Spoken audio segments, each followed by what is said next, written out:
on Friday, on the Friday news dump, we got absolute joy. The college football playoff is expanding. Hallelujah. Am I right? Am I right? All right, Bama fans, Ohio State fans, Georgia fans, you don't care. You're going anyways. I get it. Clemson fans, you're probably in that boat as well. Oklahoma fans, maybe you feel that way a little bit as well. For the rest of us, man, we are elated about the expansion of the college football playoff, and it cannot come soon enough.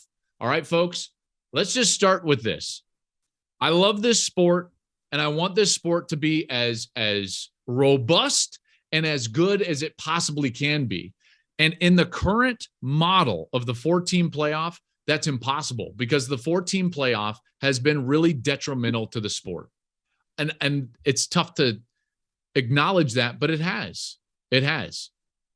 Very few great games, and the biggest issue has been the consolidation of all the talent, all the wins, all the definition of success into a hyper small group of programs. We can't have that. We can't have that. We've got to get to a place where there's more parity in college football. All right. Now, you've probably heard that argument before, right? Yes, you absolutely have. But I bet you haven't actually heard the numbers behind it. So let's walk through it. All right. Because I want to take you deeper into it, and I want to make you smarter. Okay. The model that's proposed is a 12-team model. The 6 automatic berths that happen are the 6 best conference champions in the country. This means that we will every year have at least one group of 5, if you want to call it that, moving forward, member. That's great for the sport. At least one, maybe 2 in some years. I'm not sure. Then the rest of the playoff will be filled in with the next 6 best teams. Those are going to be major conference brands, and the numbers bear that out if you go back and retroactively do this. Now, what you're going to have is the top 4 only conference champs. Great nugget, by the way. They get buys, which, by the way, doesn't this all sound really familiar to those of you that have, been following me for a while? Kind of verbatim what I was giving you last year of hey, this is what they should do. Should be 12. It should be the 6 best conference champions. It should be the 6 next best teams. The 4 best conference champions should get buys. The other teams should play at home. They've got this clause that or a destination that the home team deems relevant. Fine, whatever. I don't really care about that. I don't think any pipes are freezing at the Shoe in Columbus, and I think that they would rather play at Ohio Stadium than go down and play, I don't know, in Ford Field or something like that. So I think we're going to have more home games than not, but that's a weird stipulation, and I digress. That being said, though, this model is exactly what I was talking about last year. Having the 4 buys maintains the relevance of the conference championship games, and it makes sure, and it means that last year, for example, when Alabama and Georgia played, the winner of that game in the SEC championship game was a big deal. Because, yes, both of them are going to go, but they're not just going to be on equal footing. They're both going to go, but one has a bye, and the other might, depending on where they fall in the rankings, fall on the road. Now, maybe not, but maybe. So these conference championship games retain their meaning because of the model that they are throwing out there.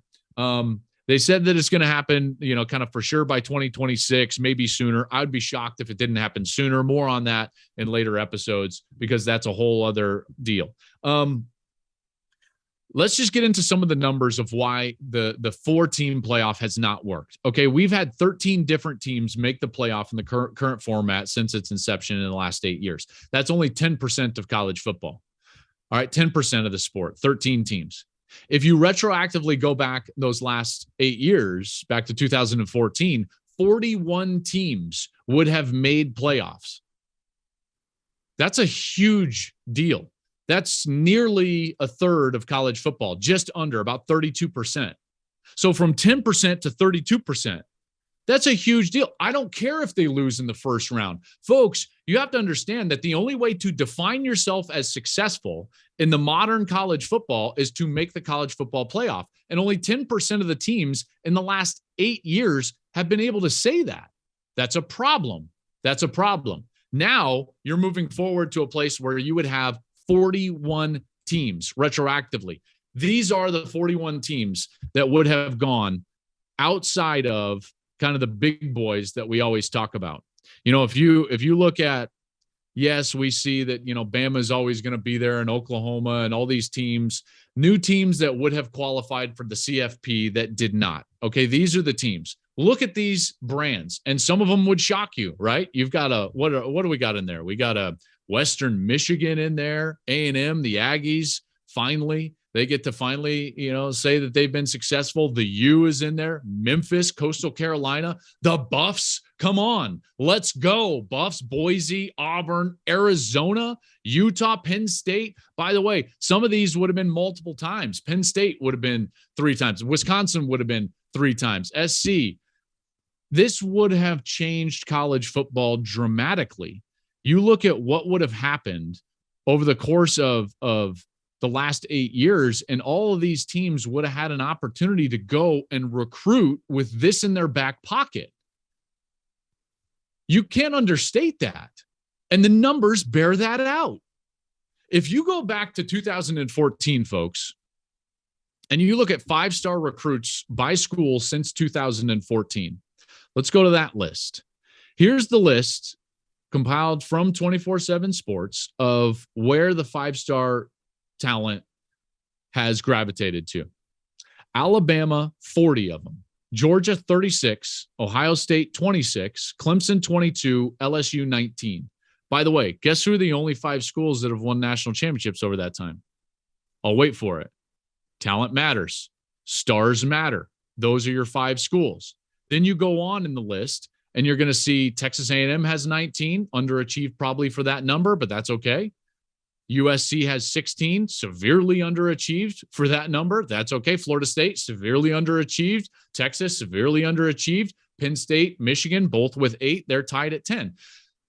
I think it's bad for the sport when you shove all of the recruits into just a small area.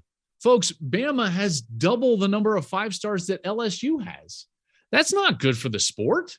So, yeah, LSU rises up for a year and they win a national championship, but we need to have this be dispersed. And my argument is, if you go back and those 41 teams can recruit, and Wisconsin can say, we've made 3 playoffs, and Penn State can say, we've made 4 playoffs, and those other brands can then get some of these 5-star athletes and separate them out over a greater number of schools, I think that we can achieve some parity. Now, here's an important note.